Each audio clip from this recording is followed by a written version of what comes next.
Fall is in the air and we're going to be painting a cute little fall gnome with watercolor. I'm Viv and welcome to my channel Art with Viv. So I've already got my little gnome sketched out. I just did a freehand sketch, but I did make an outline drawing in case you're a member of my Sweet Art Squad. So that is available there in that membership. First, I am just taking a little bit of translucent orange, wetting each section of the pumpkin, and then I am adding in some of the orange around the edges. I want to leave the middle part of that section lighter, give it a little bit more of a 3D look. Notice how I am not painting the sections that are right next to each other because I don't want them to bleed or have back runs or cabbages. So I'm working my way around the pumpkin with that translucent orange, and I've also gotten a little bit of some yellow in there to kind of brighten it up a little bit. But I'm working my way around that pumpkin, painting each section, every other one. And we're going to do the same with all of the other pumpkins. We're just going to work on one section at a time and not two sections right beside of each other. It's pretty simple. I'll let you watch. You'll just wet that section, add in some of your transparent orange and maybe a little bit of yellow if you would like to brighten it up, and just make sure you leave the center light. So I'm going to let you watch and listen to some music, and I'll be back shortly.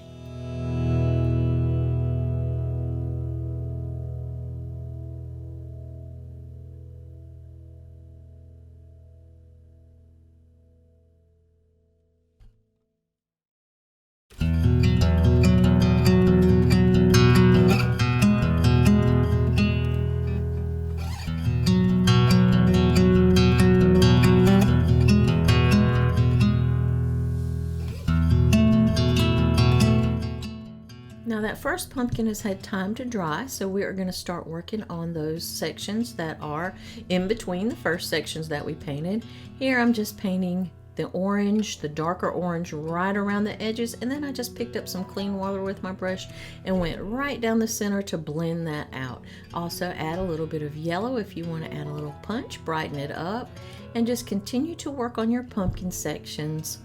They should be dry. Make sure they're dry before you add the ones that are right next to each other. Again, I'll say that again just so that you'll know, because you don't want to get blossoms into your sections of pumpkins. So I'm going to continue working on these pumpkins. And he is just in his little happy pumpkin patch. He is having a good time, this little gnome is. He's got himself a pumpkin, probably going to go and carve it. And I just think he's having a grand time. If you're enjoying this video, then please subscribe and hit the notification bell so that you'll know when I upload new videos. And you will have a good time together. So I am finishing up some of these pumpkins, and I'm just going and picking up a little bit of excess paint in some of the areas with a damp, dry brush. Continuing on and just getting those little sections painted, and see how I come back with a damp dry brush and pick up some of the pigment to lighten some of the areas. That's called lifting if you're new to watercolor. It's a good technique for lightening areas while the paint is still wet. Now I'm going in there with a little bit of a reddish, sort of a permanent magenta type color, just right in the very deepest creases of the pumpkin sections, just to give it a little more shadow and a little more pop. Also adding it to the darker shadows of the pumpkins. Now that is a permanent magenta. It's sort of a reddish purple color. You don't have to use permanent magenta. Use whatever you have on your palette that is similar to a reddish, a deep reddish purple, and it'll work out pretty well. And if it doesn't, start over and paint again. It's only paper and paint, guys. Come on, you just gotta do it. All right, these pumpkins are looking rather nice and plump. And he's holding on to his pumpkin for dear life with his little mitten hands. And I'm gonna get this last pumpkin and start on it before we move on to another section of the painting. I'm trying to do one section at a time so that I can just use the same colors. While that last little pumpkin is drying, I'm gonna go ahead and paint his hat, I'm using a little bit of sort of a yellowy brown, yellowy ochre type color. You can use whatever you'd like. I just want a really light wash over it because I'm going to make his hat plaid. So I want this to be the base color to kind of shine through all those little chicks and checks and stripes and strips that I'm going to make for his plaid. And that gave that little pumpkin enough time to dry that I can finish it off. Adding a little bit of shadow with some darker oranges. There we go. He's looking rather nice. Okay. And just lifting out some of the color, blending it with the tip of my brush. Just because I want. I mean, that's just my preference. You can leave it like it is, or I just wanted to blend a little bit out. So now I'm going to start the plaid work on his hat, and I've got a deeper brown, sort of a burnt sienna maybe. It's a darker brown, or maybe a medium brown. It's not really the darkest brown I have, so I would say it's a burnt sienna. And I'm just going to do stripes across this little hat. And his hat has had time to dry, so the stripes are staying put. They're not bleeding out or blending out and getting fuzzy. And that's because I did a really thin layer and I'm filming under some hot lights, so my paint is drying fairly quickly. So it just really depends how fast it dries on what kind of conditions you're working under. I'm working under hot lamps so that I have enough light to film it, and it is drying pretty quickly. And I'm going to go in, this is a burnt orange. I don't even have it like on my palette in a little place, so I just squirted a little bit onto my mixing area. But I guess I need to make a place for this burnt orange. I really like the color of it for fall, and I'm doing some darker stripes going the opposite direction, sort of across those stripes, trying my best to get sort of a plaid look. That's my intent. It may or may not be working, but I'm also using a number 2 Mimic Faux Squirrel brush. It's a watercolor brushes by Mimic. I got them in a set, and this is the number 2 out of the set, pointed round. And these are called, they're by Creative Mark, and they're Mimic Faux Squirrel watercolor brushes, and I just love them. I used to use Lowell Cornell, but I can't find the series anymore. I can't buy the series that I used to use, so I've switched over to these. Now I'm using some dark brown, which is a burnt umber, and making a few more stripes to kind of complete that plaid look. And I think I'm going to go with that yellowy ochre color for his little mittens.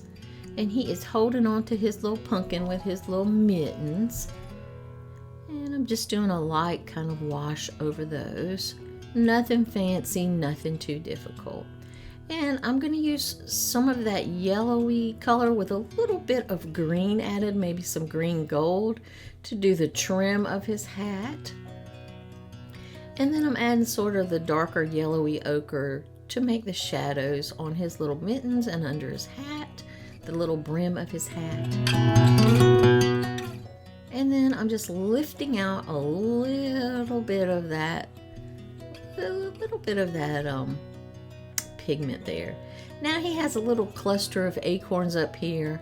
I'm not gonna get really crazy and try to make all of the little details up there, but I just painted the little caps brown, and I'm painting the actual acorn part with a little bit of green gold with brown mixed, and I think that looks really nice, or it's going to when it's finished.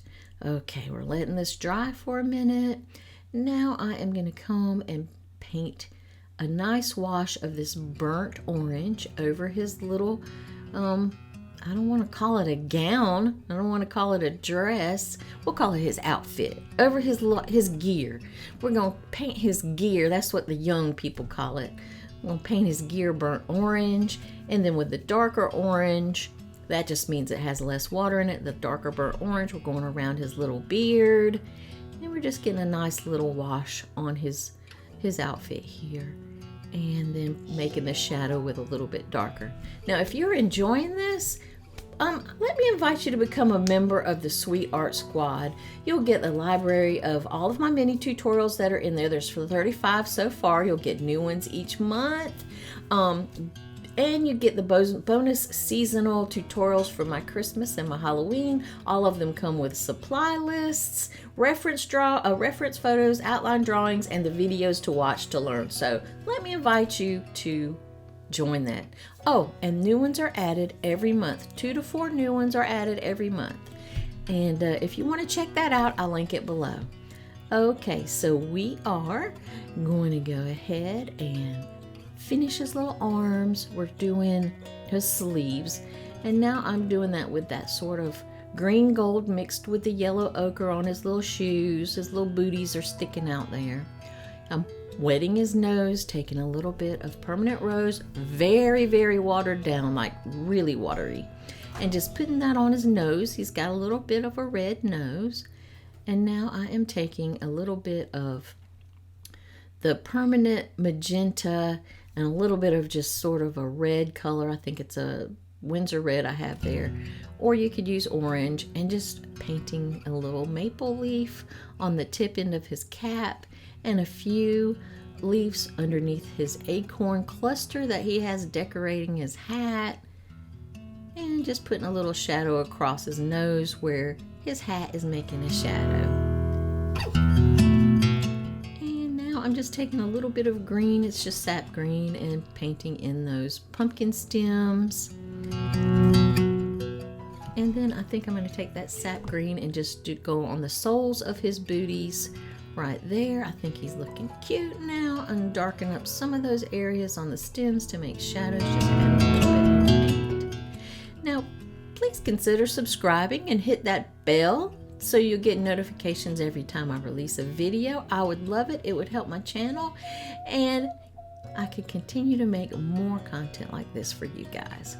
Now I'm taking that really dark brown, that burnt umber, and I'm just doing a little design. Now this is optional. You can just do a design on the edge of his gear, or like me, you can make the design all the way all over his gear. I don't know. I'm thinking if I had it to do over, I would just do this design at the very bottom, sort of like a little border print. But, you know, hindsight is always 20/20, and that's why we paint and paint and paint, because it helps us get better. We learn things as we go, and that's what it's all about. So if anybody hasn't told you today, you are doing a great job. Keep learning, keep painting, and make your heart happy. So I'm taking some of that permanent magenta, and I'm just adding a few more shadows into that pumpkin.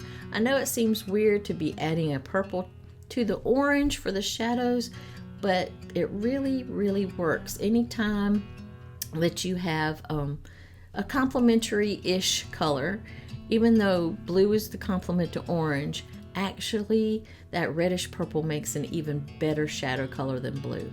So now I've just got a little indigo out there, and I have just painted in sort of the lines of his beard so that, you know, you can see that it's flowing. He's got a little flowy beard. And then I wet my brush, and I'm taking the water and blending those lines out so that they're not hard lines, they're not stiff straight lines, they're nice and soft, so that his beard looks soft and not like, you know, something that has been plastered onto his face, some kind of cutout.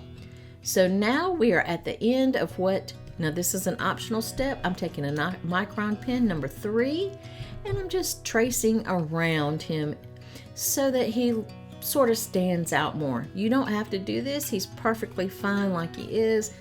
Completely optional step, but I just wanted to do that just to give it a little je ne sais quoi, a little extra something, make it look more like an illustration. So that's what I'm doing here. And I'm using a really fine, make sure that if you do outline it with a pen, make sure that the pen is waterproof. You don't want, if you accidentally hit some watercolor that's still a little bit wet, it'll make a mess if it's not, you know, dry. So make sure it's dry, and make sure that your pen is waterproof, so that if you come back and decide you want to add a little more watercolor, you can do that without messing up the pen lines and having it all blurred like crazy. And I'm doing the little pumpkin. Oh, I think it is adding a little something extra. It makes it look more like an illustration than a painting. So again, totally up to you, totally optional. And I think I'm liking it. We are getting toward the end here. Let me get these little pumpkins. I just cannot imagine what this little gnome is going to do with that pumpkin. I think he's going to carve a jack-o'-lantern. I think he has picked his pumpkin out of the patch and he is fitting to take it home and do some serious carving. He is getting ready. So I hope you have enjoyed this. I have enjoyed painting it for you. Again, check out my Sassy Art Squad and subscribe, hit the bell. Thanks for watching, and I hope you have some happy painting. See you next time.